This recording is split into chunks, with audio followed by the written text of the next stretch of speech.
आपके साथ भी ये प्रॉब्लम आती है कि बच्चा अपनी मर्जी से सारी चीजें बोल देता है। उसको चॉकलेट चाहिए, उसको चिप्स चाहिए, उसको मैगी चाहिए, उसको कुछ भी चाहिए, ये ले लो, वो सब कुछ बोल लेता है। किसी भी चीज पे स्टिमुलेट हो जाता है। यानी अगर स्क्रीन में किसी को देखेगा, कोई चीज देखेगा तो फटाफट से उसका नाम बोल देगा, या सामने से कोई चीज देखेगा फटाफट से उसका नाम बोल देगा।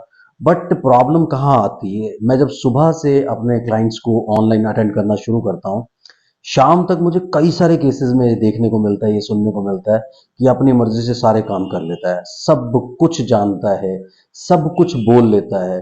बट जहां बात आती है टू वे कम्युनिकेशन की, जब आप एक्सप्लेन करने के लिए कुछ बोलते हैं, ब्लैंक, फिर नहीं बोलना, फिर कुछ नहीं बताना। सो ये जो प्रॉब्लम्स होती हैं, ये प्रॉब्लम्स क्यों डेवलप हुई, ये सारी की सारी चीजें क्यों आई, इसी मैटर पे हम लोग डिस्कस करने वाले हैं इस वीडियो में। आप चैनल को सब्सक्राइब कीजिए, लाइक कीजिए, शेयर कीजिए, पूरी दुनिया में फैला दीजिए। मुझसे कंसल्ट करने के लिए 8168790299 डायल कर सकते हैं, +91 जरूर लगाएं अगर आप इंडिया के बाहर से कॉल कर रहे हैं।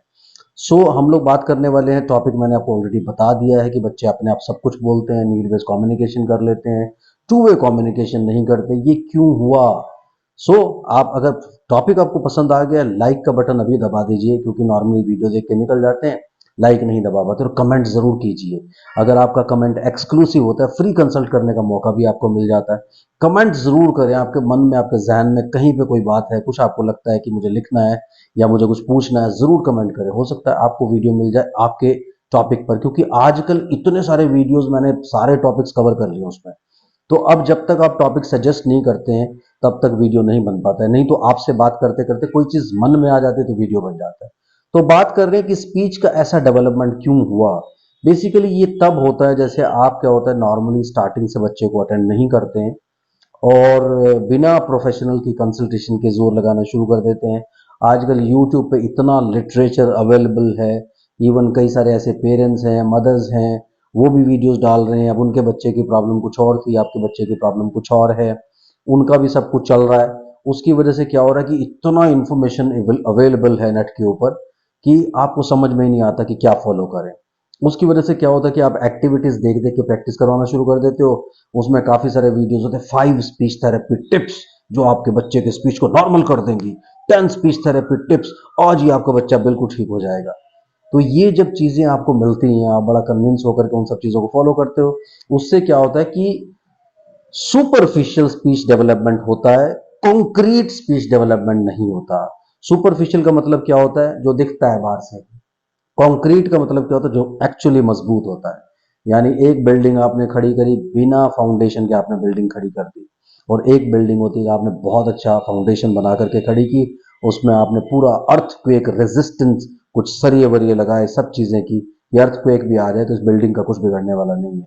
स्पीच रेडी जब आप अपने बच्चे का करते हैं, स्पीच डेवलपमेंट की तरफ जब आप जाते हैं, स्पीच स्टिमुलेशन की तरफ जब आप जाते हैं, तो बिल्कुल यही चीजें आपको ध्यान देनी होती हैं कि जब तक आप अपने बच्चे की फाउंडेशन ना बनाए, यानी आप अपने बच्चे की सेंसरी इंटीग्रेशन तो कर नहीं रहे, उसका सारी सेंसेस, यानी वो इंडोर एनवायरनमेंट और आउटडोर एनवायरनमेंट से सीखने की कोशिश नहीं कर रहा है, उसको सिर्फ आप वहां बिठा करके स्पीच सिखा रहे हो, आप टंग एक्सरसाइज करा रहे हो। क्यों करा रहे हो भाई टंग एक्सरसाइज, आपके बच्चे को कोई ऐसा न्यूरोमस्कुलर प्रॉब्लम नहीं है जिसकी वजह से आपको टंग एक्सरसाइज करवानी पड़े, आप ब्लोइंग एक्सरसाइज करवा रहे हो, क्यों करवा रहे हो। तो आप ये फैक्ट्स नहीं समझते हैं कि ये प्रॉब्लम किसी और लेवल पे, आपको कुछ और करवाना है, आप कुछ और करवाते चले जा रहे हो। तो जब ये सारी की सारी टेंडेंसीज आती हैं, आपको पता ही नहीं होता कि मैं ये क्या करवा रहा हूँ, ये क्यों करवा रहा हूँ। और कई सारे मैंने प्रोफेशनल्स को देखा है, वो आपको एक्सप्लेन कर देते हैं चीजों को, ये करो, ये करो, ये करो, ये करो। क्यों करो, उसका कोई लॉजिक नहीं है। जो प्रोफेशनल आपको लॉजिक के साथ चीजें करवाता है, उसमें आपका कॉन्फिडेंस भी ज्यादा बनता है। इसलिए आप पूरे लॉजिक के साथ चीजों को करने की कोशिश कीजिए। जब आप ब्लोइंग एक्सरसाइज करना शुरू कर देते हो, जब आप टंग एक्सरसाइज कर रहे हो, जब आप लिप्स वाली एक्सरसाइज कर रहे हो, आप सोचते हो इससे स्पीच डेवलप हो गया। भाई ये सिर्फ मस्कुलर एक्सरसाइजेस हैं। आपके बच्चे को ऐसी कोई न्यूरोमस्कुलर प्रॉब्लम नहीं है, वो सेरेब्रल पैल्सिड नहीं है जिसको आप ये सब चीजें करवाएंगे और उसमें इंप्रूवमेंट आना शुरू हो जाएगा। आपके बच्चे के साथ साइको बिहेवियरल डिसऑर्डर है, जिसकी वजह से वो फोकस ही नहीं कर रहा है। उसके फोकस को, उसकी अटेंशन को, उसकी सेंसरी इंटीग्रेशंस को, उसकी सारी सेंसेस को काम करना सिखाएं, ताकि वो सेल्फ लर्निंग के एटीट्यूड पे जाए। जब वो सेल्फ लर्निंग के एटीट्यूड पे जाएगा तो वो अपने एनवायरनमेंट से सीखने की कोशिश करेगा। जब उसकी उसकी सेंसरी इंटीग्रेशन आपने नॉर्मल करी, वो सारे आपने प्रोसेस किए जिससे कि सेंसरी इंटीग्रेशन नॉर्मल हो रहा है, यानी वो सारे के सारे आपने प्रोसेस किए जिससे कि उसने रिलेट करना शुरू किया, उसने इन्वॉल्व करना शुरू किया, उसने सीखना शुरू किया। जब आप ये सारे के सारे प्रोसेस करना शुरू करते हो, तब जा करके आपको पता चलता है कि अब मैं कॉन्क्रीट डेवलपमेंट ले रहा हूं, यानी आपने फाउंडेशन अब बना ली है।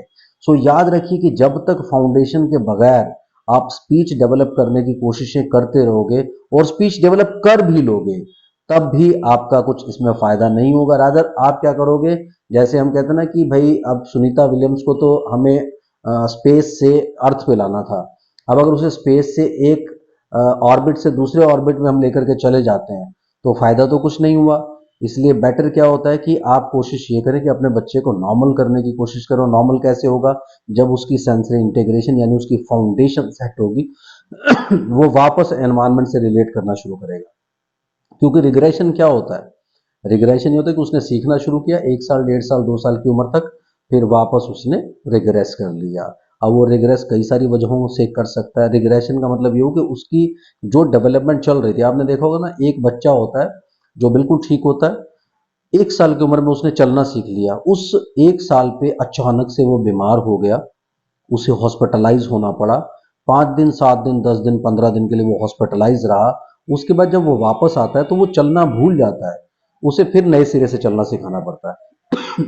इसलिए आपको ये ध्यान रखना पड़ेगा कि जब आपने सेंसरी इंटीग्रेशन कर दिया और किसी वजह से वो सेंसरी डिसइंटीग्रेशन हो गया, तो वहां आपको अपने बच्चे पे वापस मेहनत करनी पड़ेगी, उसे वापस सिखाना पड़ेगा।